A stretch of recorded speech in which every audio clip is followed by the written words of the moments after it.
Hello, hello, hello. It's your health and fitness specialist, Kelly Brown. And today we have another topic.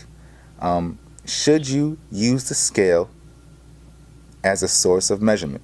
Now, this one right here is a little touchy because I've been, I'm the same person that's done this before, and I'm sure you've done it before too.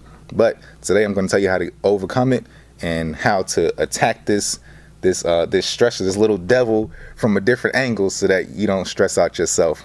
All right.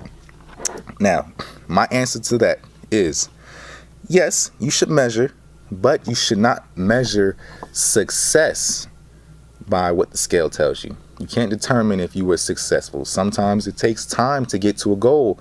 And the thing is, the scale is just like a guide. And sometimes it'll lie to you in certain ways, but you can't trust it too much. You can't trust the scale. You can't put all your faith in the scale. Sometimes we don't just want to only lose weight or only gain weight. And for me, I get on the scale and I say, well, I didn't gain weight, so I didn't do anything this whole week. I worked out and I was sore and I did all this stuff and I didn't put on a pound. That is a guide to let me know that, okay, I didn't put on a pound. Maybe I didn't eat more calories, or maybe I didn't eat less calories if I'm trying to lose weight or anything like that.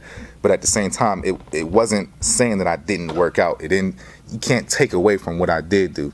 It's just a guide to let me know how to move forward. And if my goal in mind is to gain a certain amount of pounds, then I know, okay, well, let me go back to the drawing board and check my notes, and I didn't do this and I didn't do that. But don't let it get you stressed out. Don't let it depress you. Don't let it, provoke you into having a bad day and messing your whole day up and saying, oh, I didn't make any progress. So it gives you a number, but it does not measure your progress. It only measures your weight. Okay. You have to be serious about what you really want and how much energy you're willing to give to that goal.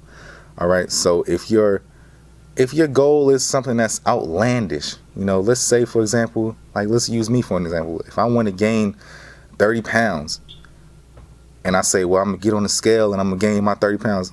Seriously, you got to be realistic about 30 pounds. That's a tough number. Even losing 30 pounds is a tough number. I'm not saying that it's not possible, but at the same time, will I be fine if I gain 5 or 10 pounds? Yes. And, should you be fine if you lost 20 pounds and didn't hit your 30-pound goal by the date you set?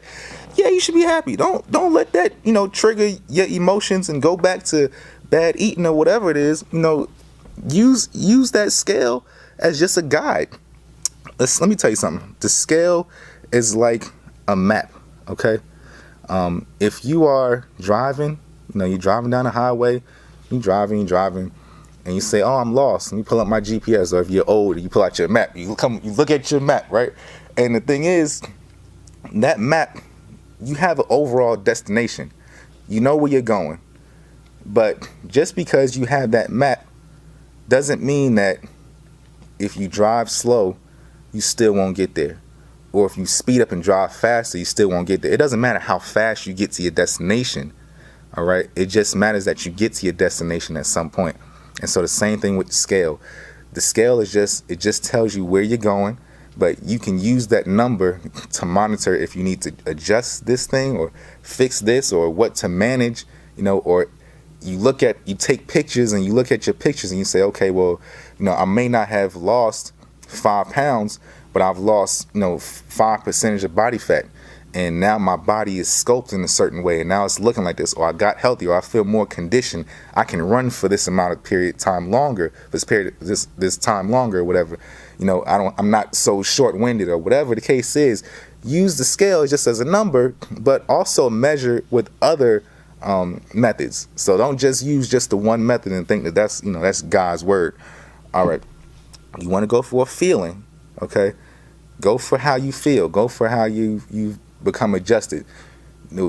Be pleased at yourself that you actually worked out 5 days in a row and didn't skip a day or something. Don't penalize yourself because the scale didn't move, but you worked out all these days, or you did your cardio all 5 days and anything like that. You want to go for a look, like I said earlier. Take pictures, see if your waist is getting smaller. Use those things as guides as well, as opposed to just the scale. All right, well, that's my take on it. Tell me what you think. Please comment below.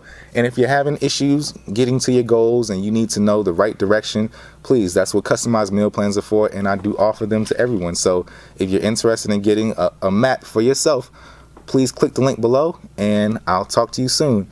And remember, make it look sexy. See you later.